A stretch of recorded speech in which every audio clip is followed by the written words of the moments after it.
새벽 잠결에 밭은 기침소리가 들립니다. 어머니는 늘 부엌에 계셨지요. 깜깜한 아궁이에 불쏘시개를 넣고 콜록거리며 아침을 맞으셨습니다. 잠시 기침소리가 멎은 것을 보면 어머니는 아마도 기도를 올리고 계실 것입니다. 부뚜막에 정화수를 올려놓고 가족들의 건강을 빌었지요. 첫새벽 맑은 물을 길어다가 조왕신에게 바치고 군에 간 형들을 지켜달라고 간절히 기도하셨습니다.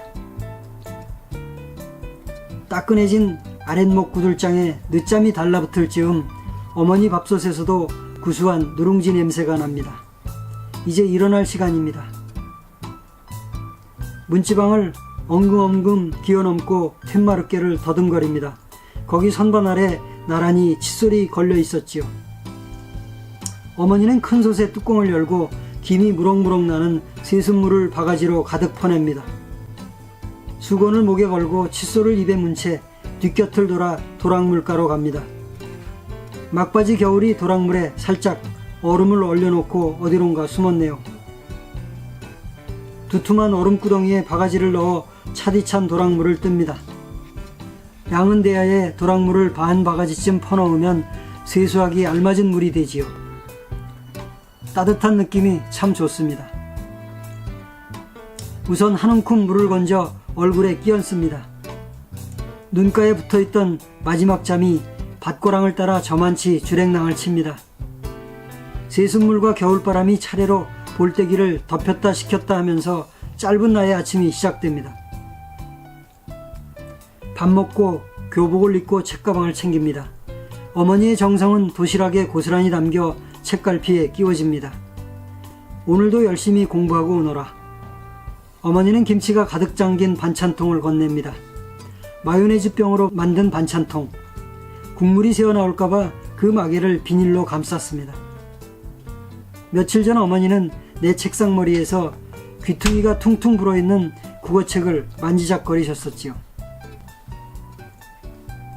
간밤에 내린 쌀랑눈이 봉당에서 회오리 바람을 쫓아 이리저리 몰려다닙니다. 게으름뱅이 겨울이 심통을 부리는 중이지요. 양말을 끼어 신기는 했지만 마루 끝에 걸린 발가락이 얼얼합니다. 어머니가 황급히 부엌에서 무엇인가를 들고 나옵니다. 밤새도록 부뚜막에 올려져 있었던 운동화. 어머니 얼굴을 잠시 바라보다 살며시 운동화 아가미로 발을 디밉니다. 발끝에서부터 저릿한 온기가 온몸으로 번집니다. 어머니는 내가 학교에 가는 모습을 쌀입문 밖에서 한동안 지켜보곤 하셨지요. 어서 다녀오라는 손짓을 하시면서 말입니다. 철뚝을 넘어 긴 양의 다리에 오를 때까지 운동화에서 온기가 사그라지지 않습니다. 아마도 어머니의 사랑 때문이었겠지요. 내 마음속 부뚜막에서 운동화를 꺼냅니다. 사랑하는 가족에게, 친구들에게, 그리고 한동안 저를 아껴주셨던 선후배님들께 한 켤레씩 나눠드리고 싶습니다. 한 10여 년 내 마음속 부뚜막에서 은근하게 되어진 운동화. 그것으로 제 고마움을 전하고 싶습니다. 예전에 어머님이 그랬던 것처럼 진심으로 사랑하고 성원하며 행복하게 살고 싶습니다.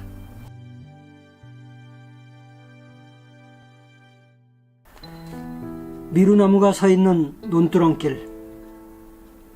미루나무가 서 있는 논두렁길로 사뿐사뿐 봄이 오면 종댕이를 허리춤에 두르고 봄마중을 나간다.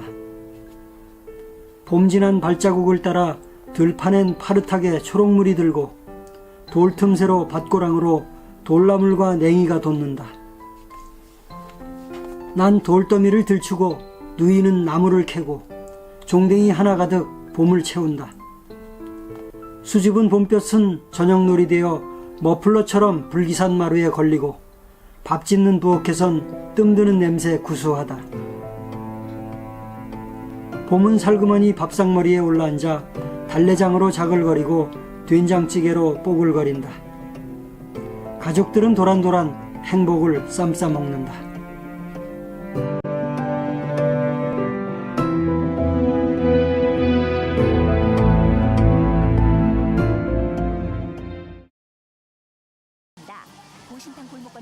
휴먼 다큐멘터리를 제작할 때 프로듀서들은 보통 프로그램 밑바탕에 흐르는 감성적 리듬이라는 걸 조절합니다.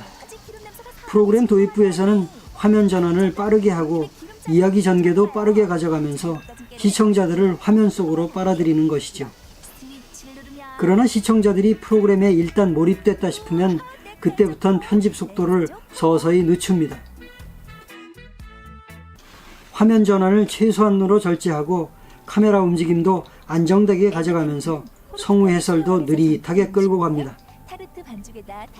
그러나 느슨하게 화면을 전개하는 것도 길어지면 지루해집니다. 이제 좀 지루하겠다 싶을 때 제작자는 또 한 번 충격요법을 동원합니다. 위기 상황을 끼워 넣는 것이죠. 시청자는 다시 프로그램에 집중하게 됩니다. 때에 따라서는 정지된 듯한 화면, 소리가 하나도 없는 화면을 길게 보여주기도 합니다. 그래야만 시청자들이 느끼고 감동할 시간이 생기기 때문입니다.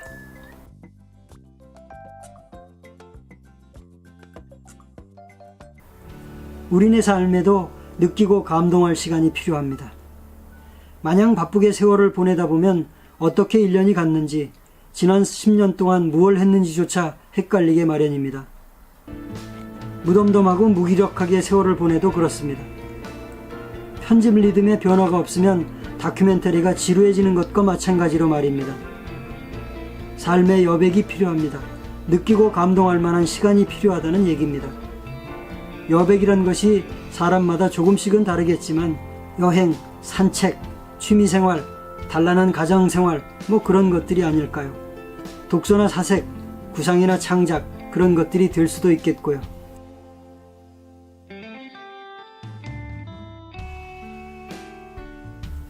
우리 사회의 행복이 줄었다. 출산율은 낮고 이혼율과 자살률은 세계 최고 수준으로 높다. 취업률은 낮고 일자리는 부족한데 교육비는 천정부지로 솟구친다. 대표적인 사회 지표들이 한국 사회가 불행의 터널로 깊숙이 들어섰다는 것을 말해준다. 여러 가지 원인이 있겠지만 나는 부익부 빈익빈이라는 양극화 형상이 그 주범이라고 생각한다. 돈의 상대적 가치 때문에 부자들이 차지하는 돈이 많으면 많을수록 사회 전체의 행복이 줄어들 수밖에 없다. 액면가가 똑같은 10,000원이라도 부자들의 수중에 있는 10,000원에는 행복이 눈꼽만큼도 안 붙어 있지만 가난한 사람들의 10,000원에는 엄청난 행복이 매달려 있기 때문이다. 돈 세탁소를 해보고 싶다. 쓰레기같이 소용없는 돈, 부당하고 불이하게 오가는 더러운 돈들을 끌어모아서 깨끗하고 반듯한 새 돈으로 세탁해내고 싶다. 사기와 다툼, 모략과 살육의 원인이 되는 부패한 돈, 부자들에게는 단지 탐욕의 대상에 불과한 불행한 돈, 이런 것들을 어떻게든 싹쓸이해서 가난한 서민들의 행복한 돈, 정당하고 가치 있게 쓰이는 소중한 돈으로 세탁해내고 싶다.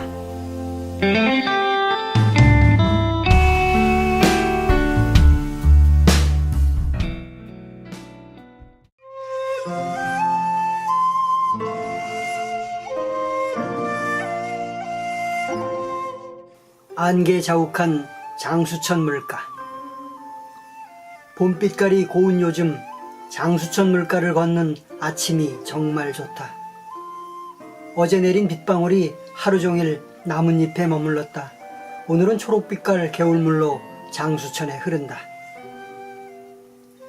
관모사는 안개 자욱한 허리춤에다 버짐나무, 자작나무, 졸참나무로 연초록 허리띠를 둘렀다. 풍경화 속에서 뻐꾸기가 날아오르더니 뻐꾹거리며 왕버들 꼭대기에 내려앉는다.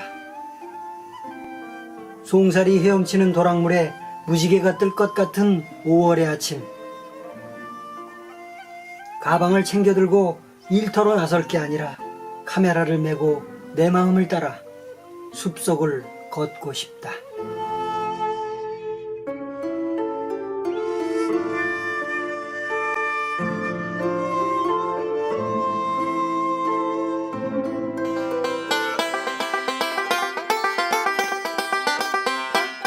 비밀의 정원에서 앵두를 따다. 아이들을 학교에 보낸 뒤 우산을 받쳐 들고 아파트 현관을 나섰다. 가까운 곳에 출입이 봉쇄된 작은 정원이 하나 있는데 호기심 많은 내가 그곳을 그냥 놔둘 리 없다. 조금 늦게 출근해도 되는 날이면 가끔씩 정원에 무단 침입해 호기심을 채우곤 했다. 오늘은 아내와 나란히 비밀의 정원에 들어갈 요량이다. 정원으로 통하는 오솔길에 문제가 생겼다. 흙탕물이 흐르고 질척해서 신발이 빠지고 미끄럽다. 보일 듯 말 듯 했던 통로도 빚어진 길섭에 가로막혔다. 이게 뭐야, 난 안 갈래. 짜증 반 겁먹은 표정 반으로 아내가 투정을 부린다. 아냐, 여기만 통과하면 돼. 축 늘어진 산수유가지를 우산으로 밀어 올리며 가까스로 정원에 들어선다. 이야, 이게 뭐야. 정원에 들어서자마자 눈앞을 가로막은 것은 야트막한 보리수나무. 빨갛게 잘 익은 보리수 열매를 주렁주렁 매달고 있다. 잡초무성한 오솔길을 지나 통나무길에 접어들었다. 통로는 창포와 수련들 사이로 한 20여 미터 이어져 있다. 나무 판대기를 덧대어 만든 발판에는 여기저기 새들의 배설물이 널려 있고 가끔씩은 마실 나온 달팽이들도 눈에 띈다. 놀란 참개구리들 황급히 물속으로 몸을 숨긴다. 연못을 가로질러 말벌집이 매달려 있는 물풀의 나무 밑을 지나면 오늘 내가 아내에게 자랑하고 싶은 나무가 있다. 야트막하고 튼실한 가지 하나를 골라 번쩍 들어 올렸다. 우와, 이게 뭐야? 잎사귀에 가려 보이지 않았던 앵두가 다닥다닥 눈앞에 나타났다. 빨갛게 잘 익은 앵두를 따서 아내에게 건넨다. 한꺼번에 4-5알은 먹어야 제맛이 나는 거야. 맛있다. 나무에서 직접 따먹으니까 더 맛있나 봐. 주섬주섬 잘도 따먹는다. 거 봐라, 여기 오길 잘했지? 의기양양해하는 내 얼굴을 빤히 쳐다보던 아내. 이러다 우리 잡혀가는 거 아냐? 정원 주인이 있을 텐데. 아냐, 내가 벌써 몇 년째 드나들었는데 주인이 없는 것 같던데 뭘. 대답은 그렇게 했지만 조금은 걱정스럽다. 비밀의 정원 쪽 두 굴레로와 장수천물에 손을 씻었다. 그런데 갈대숲에서 귀에 익은 소리가 들린다. 삐약삐약, 오리 새끼들이다. 인기척을 느낀 오리 가족이 황급히 장수천 상류로 헤엄친다. 언젠가 달력에서 보았던 평화로운 전경이 장수천 물웅덩이에 펼쳐져 있다. 여보, 빨리 와요. 아내가 건너편 뚝방길에 올라서며 어서 비밀의 정원을 빠져나오라고 소리친다.